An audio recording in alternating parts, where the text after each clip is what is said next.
Hi again, everyone. I just wanted to share something today about, I suppose, a question like, are you chasing the impossible?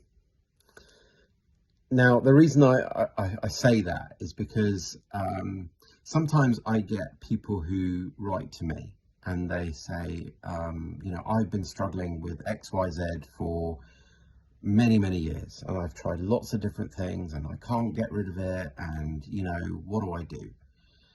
And sometimes there's a good reason why someone is struggling. There can be a lot of things going on in the background. They might be sort of torn on the one hand with trying to get rid of something, but on the other hand, not really want to get rid of it. There can be those sort of dynamics going on.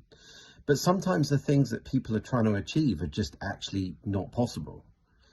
Take, for example, anxiety. Like, you know, people try and get rid of anxiety.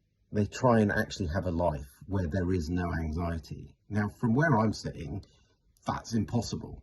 Like, I don't know anybody that doesn't experience anxiety. And it's partly because we don't understand what it is.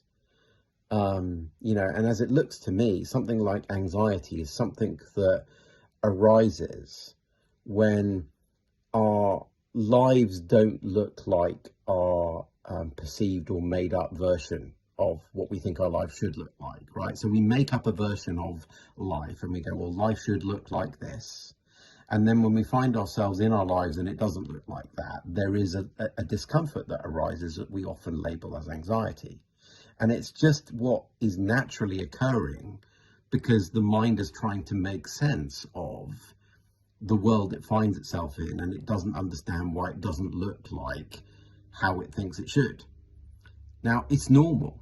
Like, that's going to happen over and over and over again. It still happens to me because I'm not immune from my mind making up, perceptions of how life should look, and then finding myself in situations where it looks absolutely nothing like that. Like, that happens all the time. And so I'd be lying to people if I said I don't experience anxiety. I do, but I experience it in the way I've just described, right? I understand it is going to arise whenever life looks different to how I think it should.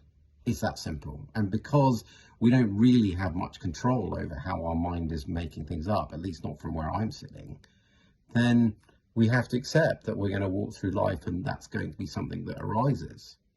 So, I see many people and they get lost in a journey of trying to eliminate anxiety. Well, you can't, not from where I'm sitting.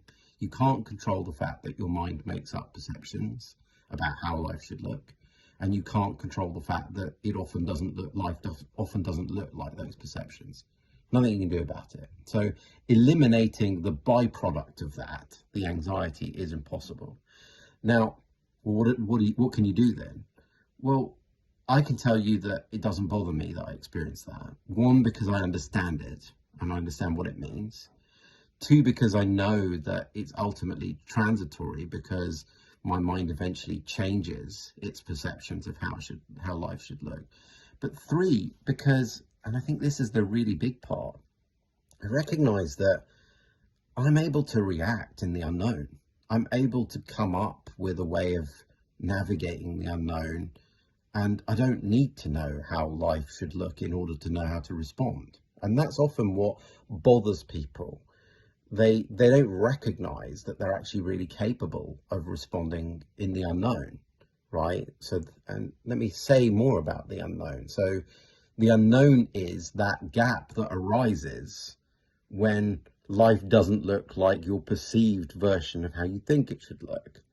You're perfectly able to react to that. We all are, but we forget this, right? And that's, for me, part of why the feeling of anxiety doesn't really bother me. I accept it's going to arise probably all throughout my life.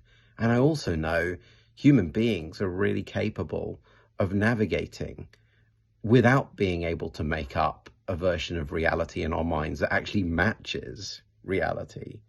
Like, we're able to navigate perfectly well in the moment from a place of presence. So it's not something we need to figure out. It's not something we need to get rid of. it's something we need to remember and come alive to, the power we actually have of existing and living from the unknown. So, you know, there's loads of other examples I could share about this, but I want to keep the video short. So here's just a little sort of something to reflect upon. And I hope you find it helpful. Take care. Bye.